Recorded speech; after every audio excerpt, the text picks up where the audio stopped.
Your stock price is still at 11,000 by end of this decade, right? Yes, I'm fine-tuning it every day. So between 10 and 11, yes. Last take on this whole Waymo situation, but on the OEMs. Yeah.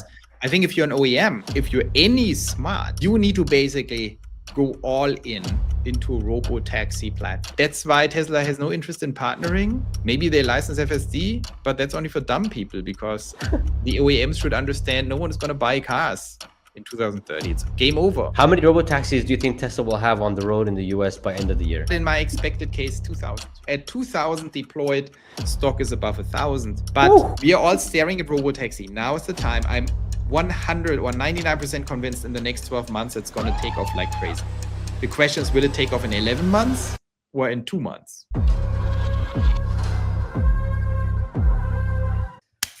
Joe, welcome back to the channel. Man, I know we said we should do this on a weekly basis, but the Middle East is crazy here and my schedule is all over. I got missiles going across the country here, so sometimes it's good to be back, Pejjy. I can't believe that we do this. It's amazing. And I heard that you posted on X about the missiles. It's like, it's crazy.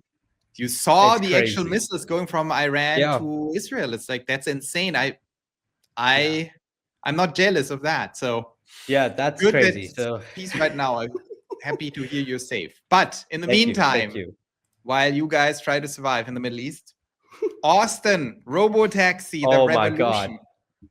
Dude, it finally launched. And, we have like 20. I think now it's, the invites are increasing to 30, 40 now.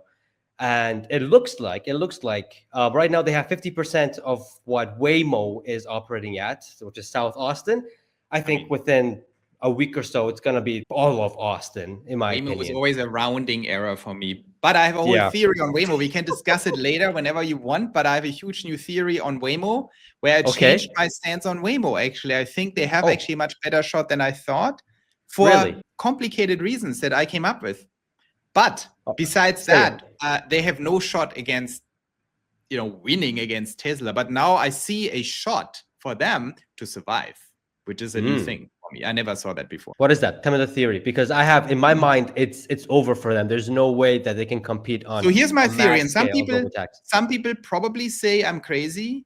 But interestingly enough, a lot of people on X, when I posted that, don't think I'm crazy. They actually kind of agree. So I had a long-standing thesis that was recently confirmed by Sam Altman, of all people. And that thesis is that FSD, full self-driving robotaxi level, will get commoditized by 2028, maybe end of 2027, by frontier AGI models coming out of left field. It will be a side effect of AGI. So it will not be owned by Waymo.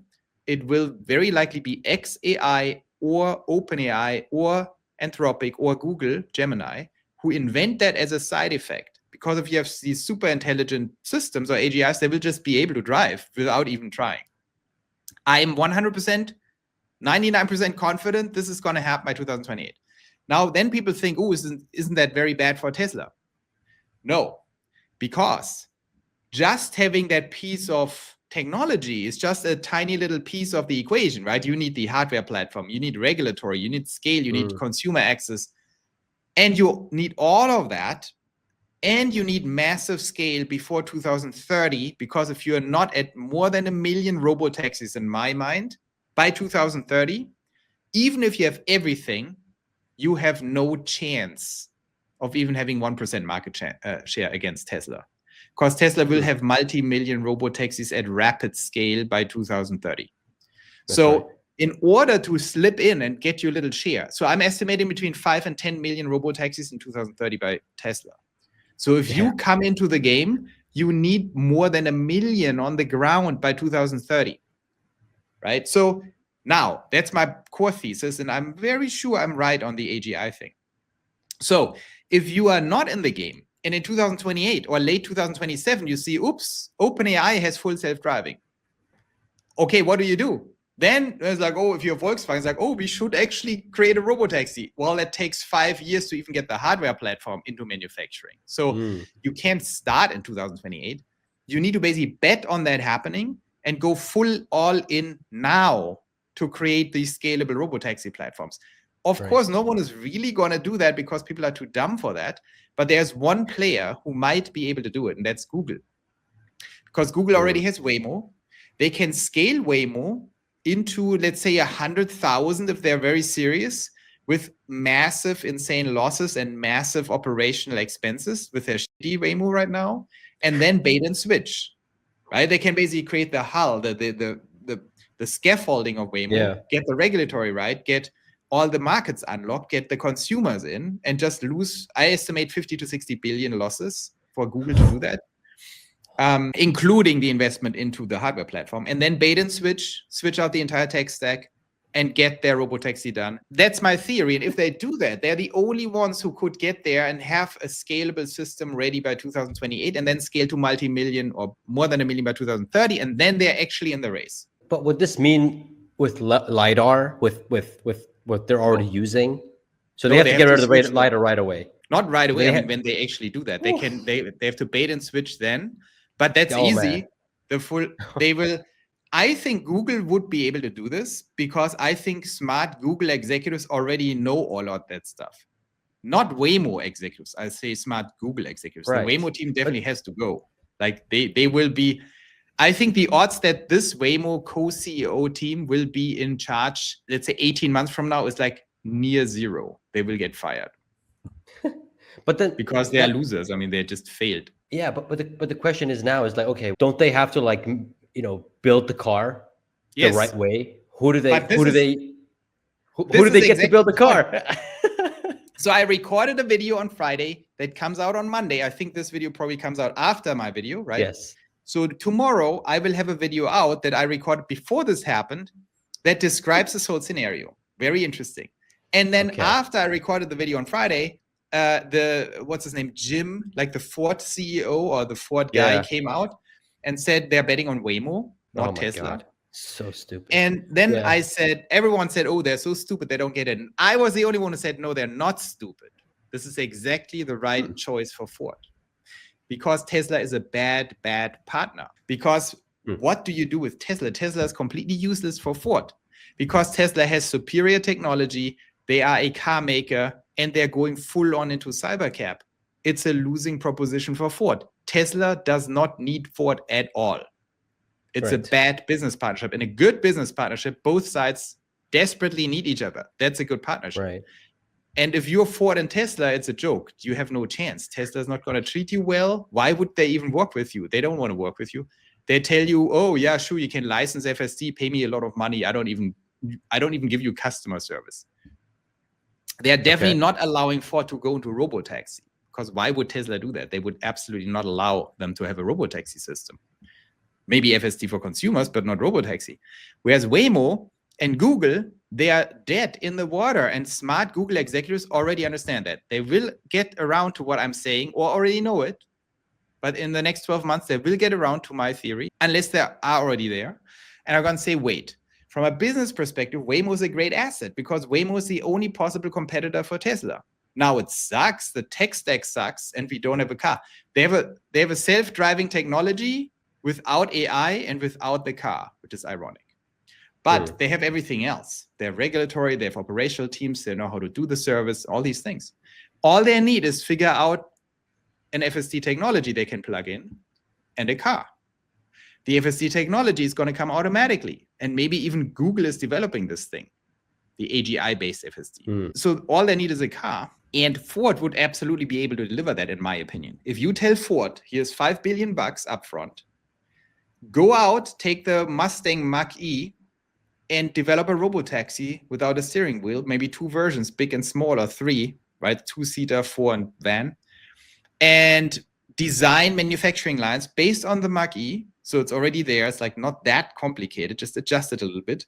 Make sure they cost less than 35,000 or 30,000 and get it done at a run rate of 250,000 by 2028. Ford could absolutely do that. And then Google gets a buyout option. It's a JV. They put in 4 billion. They say we buy it out for 6 more billion, whatever, or something. And then they would have a shot. I mean, it's clearly I'm not saying this is easy. It's so complicated. But it's the only way to get it done.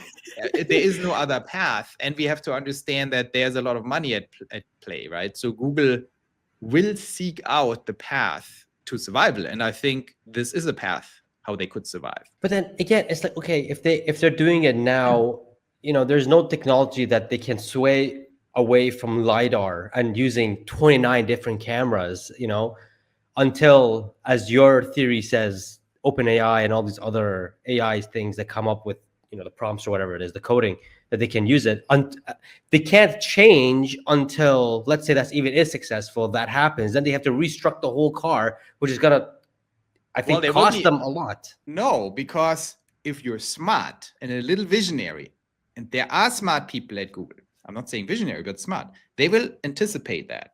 They will anticipate, well, something is going to fundamentally change. And of course, LiDAR is extremely stupid.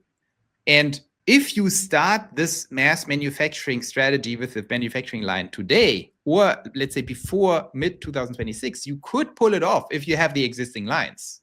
You need a big North American EV manufacturer with big lines and do only minor tweaks to this thing to turn into a Robotaxi, which is totally possible.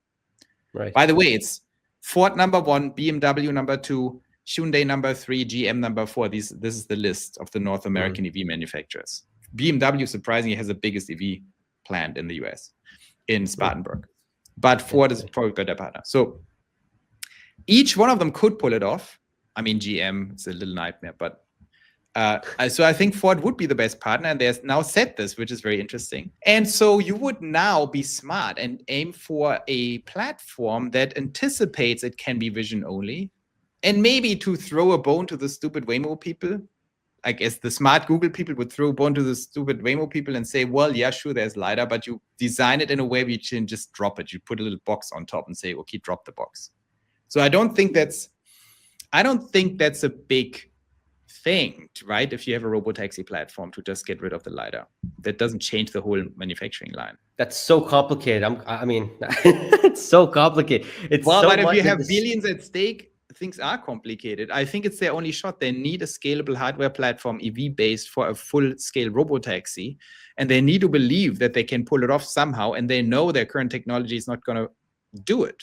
I don't think they have to confront themselves as fully as I do right now to totally know they have to drop LiDAR, but it dawns on a bunch of people at Google that this is stupid. Yeah, after they spent billions on it, and then they realize that, oh, whoops. I mean, who cares about billions? It's Google. Yeah.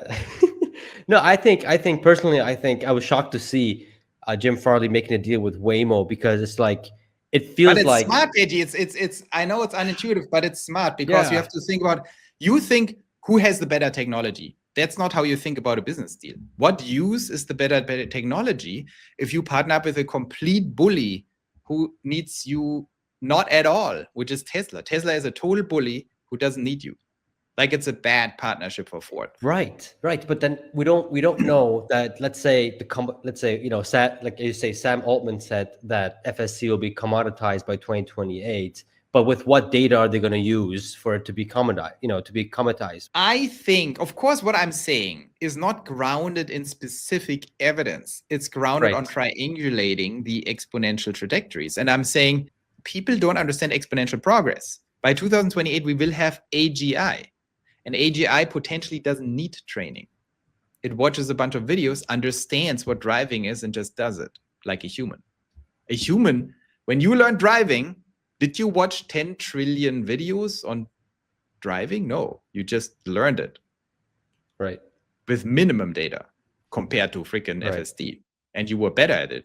So that's an AGI system. All it has to do is deeply understand stuff in the world and objects and logics, and you have it. If you have systems like that, they can just do it. They watch, 100 hours of driving video and they got it because they understand what's going on. It's a new intelligence. If AGI gets to that level of intelligence in a few years' time, that'd be crazy. Like that would blow my mind. It absolutely will. And of course, Tesla will also totally implement it and be completely invincible. But other people can do it too. But then Tesla has the hardware and scale advantage at that point, where it doesn't matter if you have FSD. If you start at 0 and Tesla has all countries with 100 million robotaxis, you're just toast. So it's also a timing issue. You need to be in basically within 6 months of this thing becoming available. You already need to scale into the hundreds of thousands of these things, which means only Waymo can do it. So what do you think will happen to Uber and Lyft? I mean, they are mega dead. These people are totally dead. I mean, now the deadest of all, which is Waymo, has resurrected in my mind. It's like, there is a path, which is tricky. I mean, failure is very more narrow. likely than success. It's very narrow, but it's possible. And I think they're getting to it. They're like, maybe that's what we have to do. I don't know. All this is way too risky for me to invest in. That's why Tesla. No, it's like it's a horrible investment, because even in the best case, they're going to get destroyed by Tesla. But in the best case, they are allowed to compete as the number 2. And that's if the Chinese don't get ahead.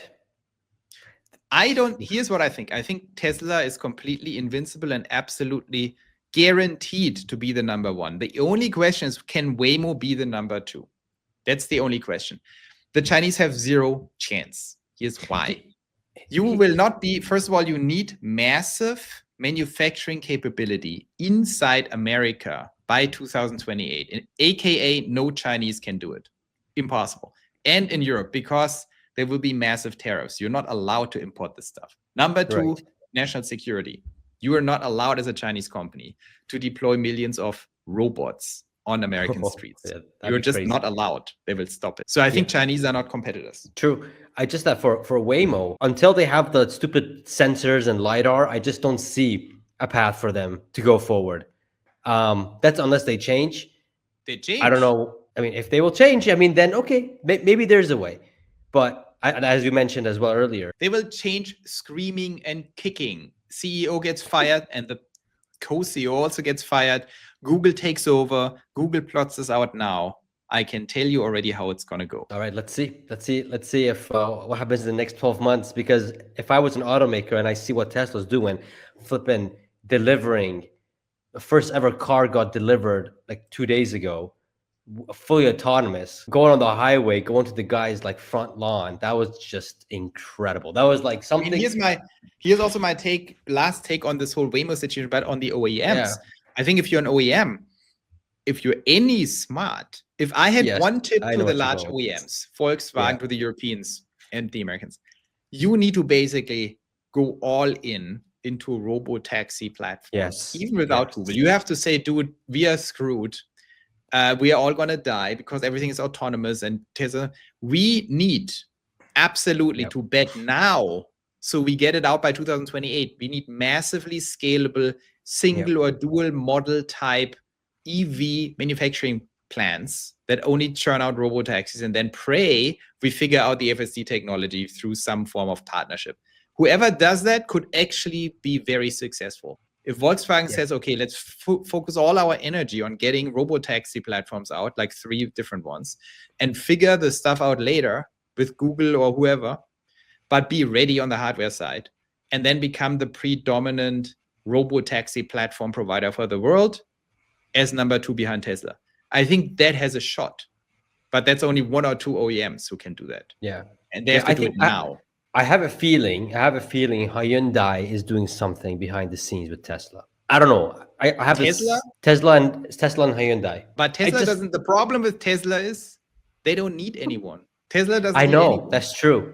That's true. But I'm pretty sure there's 1 or 2 OEM that's begging Elon, please, come on, let's do something. Let's But here's my theory. Tesla is a bad partner because Tesla doesn't need you. Like, it's like having a spouse who's richer than you, hotter than you, and has sex with themselves. Like, it's a bad setup, and can have kids with themselves. Like, it's not the greatest partnership. So, and Tesla literally doesn't need you. I mean, it needs you, Pejjy, but not the other, not the OEMs, right? And I don't believe in any kind of partnership with Tesla. They will license out FSD, but it's also a bad deal for whoever licenses it. It's like, dude, and then you kill us with Robotaxi. Which network are you under? Are you under Tesla's network? Are you under because I think there's going to be multiple Robotaxi apps because other companies will want to, make their own Robotaxi apps. I don't think Tesla can take the whole market, 90% of the market. I think eventually that will happen in the beginning, but I think the government will step in and say, hey, yo, You can't be a monopoly like that. You gotta, let the competitive. That's another thing why Waymo and Google have such a tremendous shot, because Tesla has to allow them to exist for these reasons. So I think Google actually isn't it. Google will pull it off. They have the resources, the determination, and Tesla really wants them to succeed. That's the problem. But everything else doesn't work. Like licensing FSD is stupid because Tesla's not going to license Robotaxi. They're going to license consumer FSD, but no one needs that in a world where everything becomes autonomous. You need Robotaxis, and Tesla's not going to allow people to use FSD for their Robotaxi service. So you need Google to do it. And that's why Tesla has no interest in partnering. Maybe they license FSD, but that's only for dumb people, because the OEMs should understand no one is going to buy cars in 2030. It's game over. Yeah. That's where we're heading at, which is absolutely insane. It's crazy. So that's what I'm saying. If I'm an automaker, I would be doing everything in my power to figuring out how I can get my cars to do the best FSD capabilities instead of making the next 2026 Camry model. Let's talk about that's not. How are you gonna how? That's the thing. Like at the moment, I would knock at Tesla's door and say, Tesla, what can you do to help me do this? Or because you're saying Waymo is with your theory. I get that. But then when you look at NVIDIA and all these other companies, I just don't see how they can have the edge, how they can even progress or have the same. I mean, you have to be visionary enough. You have to be visionary enough, which OEMs are normally not, to understand all the stuff that's happening right now is futile, because in 2027, 28, AGI comes along and boom, it just works for totally different reasons. It's going to be not developed through what we have now. It's going to be out of left field and new intelligence, which is inevitable. Sam Altman already said that they could do it today. Of course, he's exaggerating, but he's not that much exaggerating. And it's a different type of full self-driving. It's understanding the world, which Tesla doesn't do. No one does. So I think Tesla will very quickly thereafter. So it's not their problem. But that's happening. But the problem is, as an OEM, you need to understand the future that does not exist today. And they're not good at that. And you need to understand it now, because it's going to happen very soon. And then they need to understand you need a Robotaxi EV platform that is hugely scalable, only designed as a Robotaxi. Whoever does that first, it might be Ford because of Waymo. It might be Hyundai because Hyundai also has deals with Waymo. So these two are interesting. Let's see. I mean, if they can pull it off by having just an FSD AI, AGI by then, I think other automakers would have a chance, but that means they have to go back and re-instruct their whole entire lineup. Well, and they need to do it not then. They need to do it today. Do it now. Yeah, because if they do it then, well, then that's probably going to happen by 2032, 2033. And by then, Tesla has multiple of millions of Robotaxis going towards 400 million. So you're screwed. Either way, everyone is still fucked. I think one of them or two are not fucked and Google is not fucked, because Tesla also has a very strategic interest in keeping one of them alive. That's right. Yeah. I agree there. Because otherwise Tesla gets dismantled, guaranteed, from the government. Yeah, because you can't have that much. I remember Microsoft having like 90% of, every. Exactly. And then my government's like, bro, you can't do that. You can't just do that. We're not Russia, or we're not communist, or China. Even China doesn't allow that. But it's like, you got to distribute, man. You can't do that. Even today, even though I think 70% of all computers or 60% of all computers are still Microsoft, but still. Yeah, but there's Apple and they wanted Apple to be alive and all kinds of stuff. So Tesla is not dumb. They understand this. Interesting. So how do you see it by 2030? Do you still see by, let's say, 2030 is too soon. Let's say by 2040, how do you see it? 90% Tesla? Yeah, 2040. Because now we're talking about other competitors and stuff. In my model, I'm pretty conservative in my model. I think I see 250 million Robotaxis by Tesla in 2040. 250 million worldwide. Yeah. Holy geez. So you will have roughly 2 billion cars, maybe a little more by then. And the Robotaxis replace maybe 1 to 3, maybe 1 to 4. So 1 billion cars will be replaced by Robotaxis, and 1 billion cars will be replaced by something else, or still drive around as cars. That would be insane.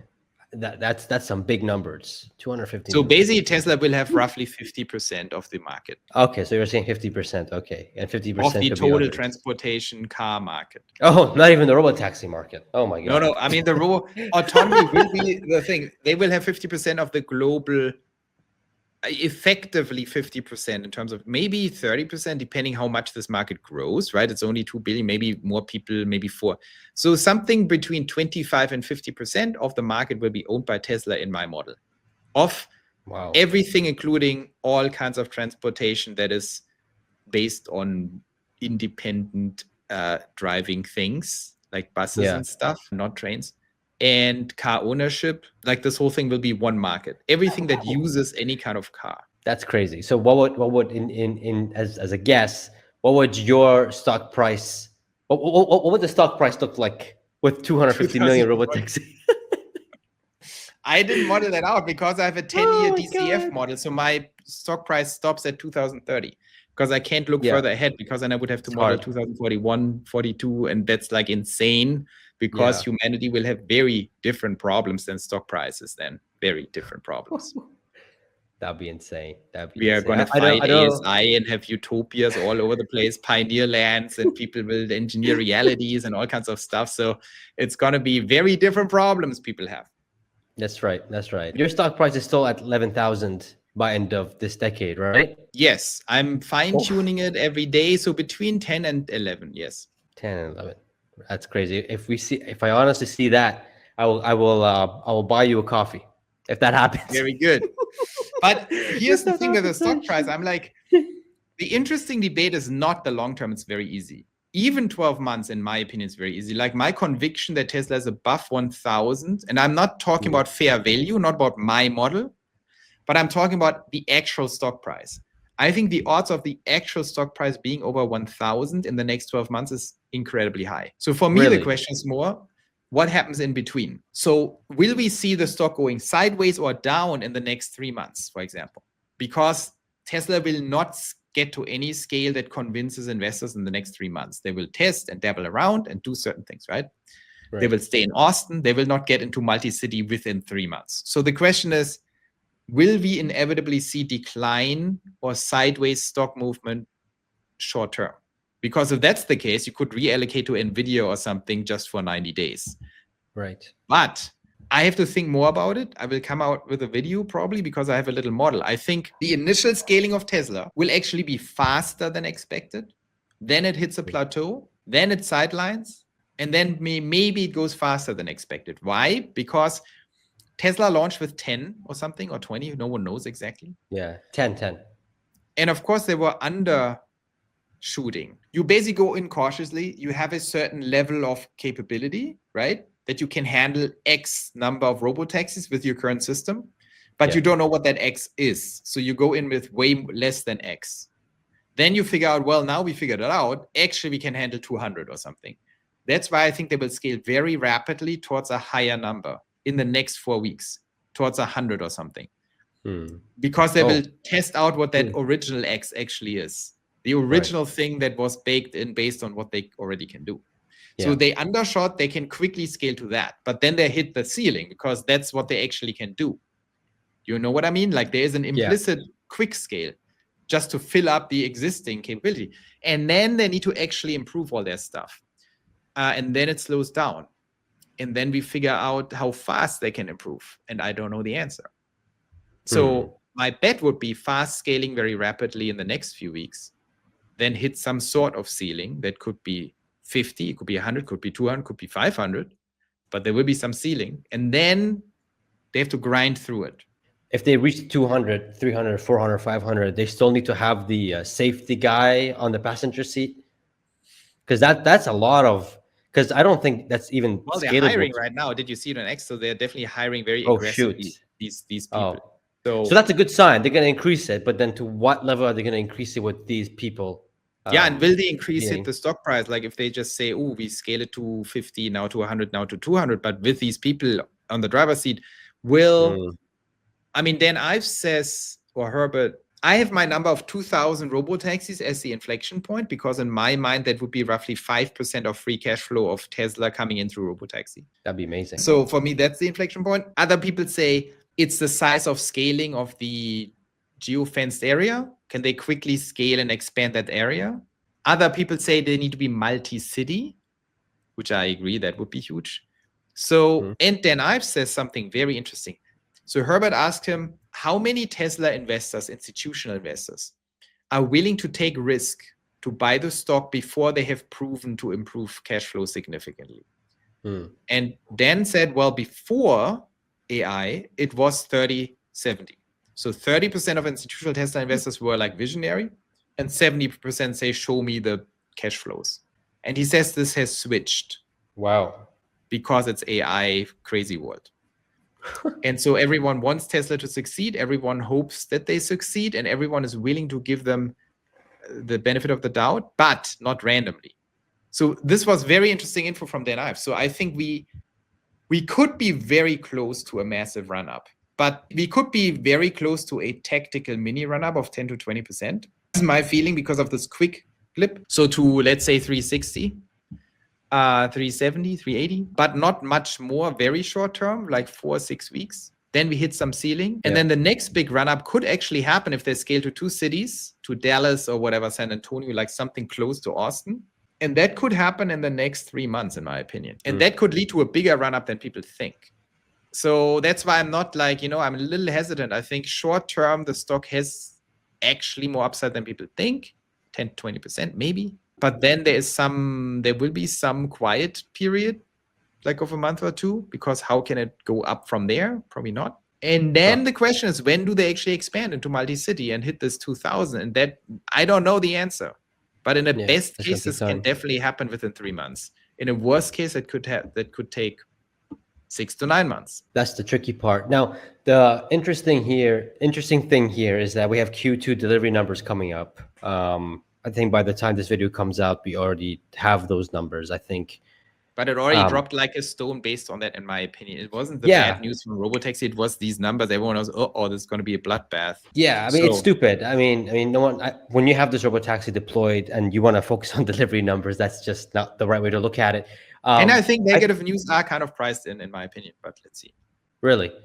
Okay. Well, I'm more. I mean, I don't think it's even going to matter in this Q2 earnings, because for the past few earnings reports, even though they were a miss, the stock didn't do anything. It was more what the earnings call was. I think what's the biggest impact is going to be, yes, we got Robotaxis already on the road. Yes, we have cars delivering themselves from the production line to the customer's house, going outside the geofence zone, which should tell all of us that Tesla has the capabilities to go multi-city if they really want to, but they're taking it, safety step first. Tomorrow, or right now, it's June 29th. Tomorrow's the last day of the first half of 2025. Elon Musk and Tesla has promised multiple times that, that the affordable models are coming, but there's none of it. I think if they don't show anything in the next couple of days, and we have the bad delivery numbers, I think we can see the stock going down a little bit. But I think it's not going to be as much, because I think earnings call is going to be very important in this Q2, I don't think there's going to be much guidance on the Robotaxi stuff. If there is, I'd be surprised. Well, but they will. But I agree, it's going to be very important because it's in the middle of Robotaxi scale. So it's in 2 weeks or 3 weeks or something. So they will then start asking, how is it going? And there will be lots of data. There will be 4 weeks of Robotaxi data. So it's going to be very important. They will know what's the next step. They can report how many Robotaxis. They can report how people like it, how many incidents. They can talk about Austin expansion, and they can talk about city expansion. So, I mean, this is going to be high suspense. Yeah. If they just lowball everything, then the stock drops. It's like, well, we can't say, it's just a little bit. Let's see. We take it slow. It drops. But if Elon says, surprise, San Antonio is coming tomorrow, then that'll be insane. That would be insane if they get a move at that pace. They could move at that pace. I mean, he could say something like, we are in negotiations with San Antonio for a September launch or something. Yeah, potentially that could be the case. I don't know. I'm more looking forward to Q4 earnings call, because that's going to be, you already have 6 months of data. You know how many cars you have or robotaxis on the road. You know how much you're gonna cost, how much it's gonna cost the customer to go from point A to point B based on cost per mile, and as well But I as what think the base based on fare is what going Dan to said, be. like I do believe that investors are more visionary at this point. I don't think they care too much about these details. I think for them they have basically the same mindset as I do at this point, which is surprising. The institutionals, 70%. I think they're going to say, I don't need numbers. I need to see that we have multi-city unlock with no safety drivers. I need to have conviction that this shit actually works now. I think at that point, it's totally game over. This thing goes to 600, 700 in very short order. I can see that happening. So it's more like what they say about porn, right? You don't need to have all the metrics to figure out if something is porn. It's like this old saying, you know it when you see it. Because there are these debates, how do you know it's not a romance movie? How do you know it's not this and that? They can be naked too. And it's like, bro, I know it's very hard to figure out the metrics, but you know it when you see it. Is that a romance scene or is it porn? And the same thing is with Robotaxi. Like, I mean, it will be obvious, right? At some point, it's like, okay, fine, this shit works. And this is not clear now, right? If you just look, it's like, well, there's a safety driver, whatever. It's a tiny little area. Of course, it doesn't necessarily work. There's no proof it actually works. There's no proof it doesn't work. It's just not clear. But at the moment where they have all of Austin and then San Antonio and everything in between, and then add Atlanta and have scaled to 1,000 robotaxis in like 9 months, everyone's going to say, dude, it's game over. That's true. How many robotaxis do you think Tesla will have on the road in the US by end of the year? I have zero idea, but in my expected case, 2,000. 2,000, sheesh. I'm thinking around 1,000. But if we can get 2,000, if we can get anything about 500 plus by end of the year, I think that's going to do tremendous wonders to the stock and to because what is that? If it's 500. Well, I always said like at 2,000 deployed, stock is above 1,000. But I mean, then I agree with these guys. I'm always like happy to refine my predictions or my metrics or my drivers. I think my 2,000 is nice, but maybe other things are more important than the absolute number. Maybe it's multi-city, it's large maps, it's no driver on the passenger. But these numbers are also not independent. Of course, if you do that, you are above 1,000 somehow, right? So it's whatever it is, both things can be true. Yeah, and I just don't know when Tesla will be operating these robotaxis without the safety driver, because that right there is a speed bump to the scalability of it. I don't even like the safety driver. How important are they? I mean, we saw with the UPS truck, you saw that they had to press something, but could this also have been done by some dude remotely? Probably. What's the difference? But that's a lot of stuff. Like that means you have to have. I know Tesla's hiring for teleoperation to make sure everything's working smoothly in the little op room. But I mean, think about it. You have 2,000 robotaxis and you have the op room. How many robotaxis can one individual keep an eye on? You know what I mean? It's like, how do you? I'm sure they have a system how to do it, but it's like I can imagine. It's like, okay, I'm responsible of looking after 20 robotaxis. It depends how good the robotaxi is to recognize a problem, right? If the robotaxi is very good at recognizing it, you can easily control 20 because you have 20 things, and whatever has a problem gets just prioritized. And you have some overflow dudes. I don't know. I think this is all insanely complicated. I'm glad I don't have to manage this because you can't afford crashes, right? It's just very bad. I think this is insanely, the whole thing is insane. But the whole thing, it's crazy. I went all in Tesla stock for this main reason, and seeing it actually happen, it's amazing. And also one thing, Pejjy, like we should not forget one thing. I never talk about it, but it's an obvious thing. We are all staring at Robotaxi. Now is the time. I'm 100 or 99% convinced in the next 12 months it's going to take off like crazy. The question is, will it take off in 11 months or in 2 months? I don't know. More in 11 months than in 2 months. But I think more like end of this year, we will see some transformative shit happening. But there is a significant chance it happens before. But we should not forget energy, affordable models, and of course, Optimus. In other words, Tesla has call options. Additional stuff. That's right. And XAI. I have a whole plan on XAI. I think I know what the plan is. We had that one video come out with Tesla, Elon talking about Neuralink and how he's connecting Tesla to it. That's the one thing about investing in Tesla. It has its own ecosystem, but because you have Elon Musk, it has an ecosystem outside of that, thanks to SpaceX and XAI and Neuralink and Boring Company and Starlink and all these other companies. SpaceX, Starlink, and Boring is like whatever. This is like the nice ecosystem. But XAI, that's a very strategic asset, because I know I'm pretty sure I know the plan. It's not a 100% sure plan, but it's a plan that has high priority in Elon's mind. And the plan is, of course, these two need to be merged. But first, Elon needs to have his comp package. Yes, 25%. But I think they've already talked about that. I think internally, that's why Elon is said green light with Optimus, go balls to the walls, because I think internally they've already talked about it. Elon wants to get to whatever 20% ownership with the options plan. Well, 25. He wants to get to probably 2021. He can't get more with his compensation package, but he needs to be over 25. And I think XAI is his shot in getting way more than that, probably 30% plus. Because think about it, it's 300 billion, this thing. 300 billion. Tesla's only a trillion. I wish Tesla invested in some in XAI. That would have been nice. Well, I think I think 100% the strategic goal is to merge them. So, but think about that. You basically think from Elon's perspective. Elon is a little shark. Don't forget that. He's clearly a business shark. So he basically has this asset. He probably owns shit tons of this. I don't know how much. Maybe 50%, maybe 40% of XAI. I don't know how much. Between 30 and 50%, right? Okay. I would assume.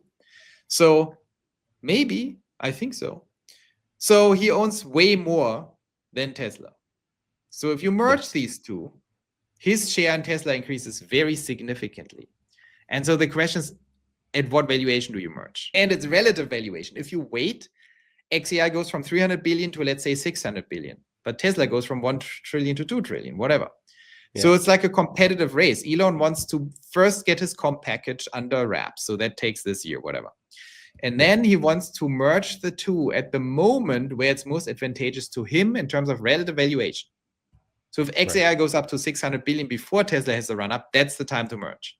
If Tesla has the run up to 2 trillion before this thing goes up, which is unlikely, then he has to wait. Then he proposes a merger and the board has to agree. And of course, that gives him way more than 25% of Tesla. That's the plan. And you have to understand that's the real plan behind it. His equity share in XAI versus his equity share in Tesla, and the merger and the valuations will determine his new share in Tesla. That is his biggest move, to actually get way more stuff in Tesla.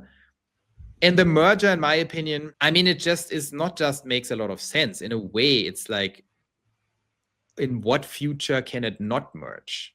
Like Tesla needs AI. And I think XAI can do a lot of good stuff with Tesla's real world data, because Tesla's the only company. And the freaking real world platforms. Exactly. Yeah. Like, of course, it's a huge thing. Yeah. But worst comes to worst, if they don't merge, or if they don't, or even if they do merge, I think if Elon can't get his 25%, I think what they will do, and I think I'm leaning more towards this, is that they're going to have a Class A, Class B shares, just like what Berkshire Hathaway is. I think this would be easier thing to do. So, well, the merger is advantageous because it solves the equity problem, ownership of Elon, but it also solves, it's also enormously strategic, like enormously. Imagine you have robots, autonomous driving, and full-scale frontier models. Optimus is already using Grok, confirmed by Elon. So something's definitely cooking up there. Sheesh. Awesome. This is wild, Pejjy. The world is wild. Very wild. It's wild, and it's moving so quick. I don't know. It's scary at the same time, but it's also like what we. And it's like a wave. That is the amazing thing. The biggest reason why I'm insanely bullish on Tesla is surprising to many people. I'm insanely bullish on Tesla because of the greater ecosystem competition. I'm so bullish because Tesla doesn't have a choice, or XAI, other than completely transforming the world. Because NVIDIA and OpenAI and Microsoft and Google are on their heels, right? At their heels, at Tesla's heels. So there is no choice. All of them are going all out. All of them doing tremendous progress, except stupid Waymo. And you know, that means they have no choice.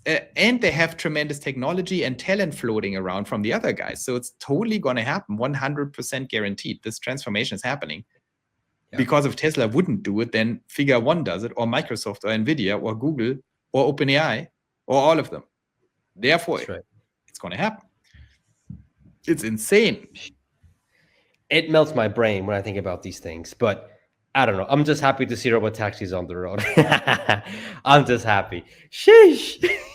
And I'm still wrapping my head around the exact quantification of that progress. Like, I went from being skeptical for the next 3 months to being more bullish just over the last 36 hours, because I watched all this stuff. Like, when I think about it, it's probably going to go faster than people think. Man, Robotaxis are out. So many things are happening. So we'll cover those in the next podcast and stuff. Everyone, make sure you guys give Joe a follow on his X and his YouTube. Link in the description as always. Go to pioneerlands.net. This is where the future is happening. We are building an amazing community, best Tesla community, but also best artificial intelligence AGI community. And now we added actually politics, my favorite. We are going to talk about how we actually engineer the future in this wild political landscapes in Europe and the US and all the mess is happening. So we are getting very serious about reality engineering and making sure that we can build the future we want, which is complicated. There we go. There you guys have it. All links in the description. Absolute awesome. All right, cool. Make sure you guys smash that like button, hit subscribe. Let's see what happens with the AGI stuff. Until the next one, Joe, thank you for coming. We'll see you guys Thank you so much. in the next video. See ya. See you.